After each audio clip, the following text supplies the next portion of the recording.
ഇതാണ് final finishing. കണ്ടില്ലേ, നല്ല ഒറിജിനൽ സ്റ്റിയറിംഗ് മാതിരി ആയിട്ടുണ്ട്. ഈ സ്റ്റിയറിംഗ് കവർ പണ്ട് നമ്മൾ എക്സ്ട്രാ സ്റ്റിയറിംഗ് കവർ മേടിച്ചിടും, ഭയങ്കര തിക്കാവും, പിന്നെ ഇവിടെയൊക്കെ ഇങ്ങനെ പൊന്തി നിൽക്കും. ഇപ്പം അതിന് പകരം ഇത് സ്റ്റിയറിംഗ് കവറാണ്, പക്ഷെ ഒരു സ്റ്റിച്ച് ചെയ്യുന്ന ടൈപ്പാണ്. അതായത് ഒറിജിനലിൽ തോന്നണ മാതിരി ചെറിയ ഇവിടെ ഭാഗത്തിൽ ഉണ്ടാവും, പക്ഷെ എങ്കിലും ഈ ഭാഗം കണ്ടാൽ അറിയാം ഒരു ഒറിജിനൽ സ്റ്റിയറിംഗിന്റെ ഫിനിഷിംഗ് ആണ്. അപ്പം അറിയാത്തവരുണ്ടെന്നുണ്ടെങ്കിൽ ജസ്റ്റ് ഒന്ന് കാണിക്കാൻ വേണ്ടിയിട്ടാണ് ഞാൻ ഈ വീഡിയോ ചെയ്തത്. ഇത് ചെയ്തത് ഞാൻ ഇവിടെ നിന്നാണ്, അല്ലമാൻ കാർസ്. സംഭവം കൊള്ളാം. ഞാൻ 2-3 വണ്ടിക്ക് ഇങ്ങനെ ചെയ്തിട്ടുണ്ട്. നല്ല ഫിനിഷിംഗ് ഉണ്ട്. ഒറിജിനൽ സ്റ്റിയറിംഗ് മാതിരി നല്ല ഫിനിഷിംഗിൽ കിടക്കും. കുറേ കളറിൽ അവൈലബിൾ ആണ്.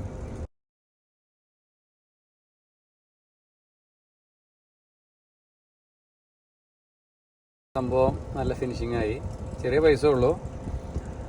ഇത് ചിലപ്പോൾ കുറേ ആൾക്കാർക്ക് അറിയണ്ടാവില്ല, കാരണം ഈ കാറ് ആക്സസറീസ് ആയിട്ട് ബന്ധമുള്ളവരാണ് ഇപ്പോൾ ഇത് കണ്ടിട്ടുണ്ടാവുള്ളൂ. നോർമലി ഇപ്പോൾ ഒരു കാർ ഓടിക്കണവർ നമ്മൾ എവിടെയെങ്കിലും സ്റ്റിയറിംഗ് കവർ മേടിച്ചിടാന്നല്ലാണ്ട് അറിയില്ല, എല്ലാവർക്കും അറിയുമെന്ന് എനിക്ക് അറിയില്ല.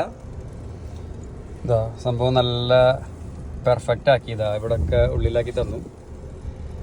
അപ്പോൾ എന്തെങ്കിലും ആവശ്യം ഉണ്ടെങ്കിൽ ഈ പറഞ്ഞ കാര്യങ്ങൾ ചെയ്യാനായിട്ട് അല്ലമാൻ കാർസ് ഒന്ന് നോക്കിക്കോ. അതാണ് പെർഫെക്ഷൻ.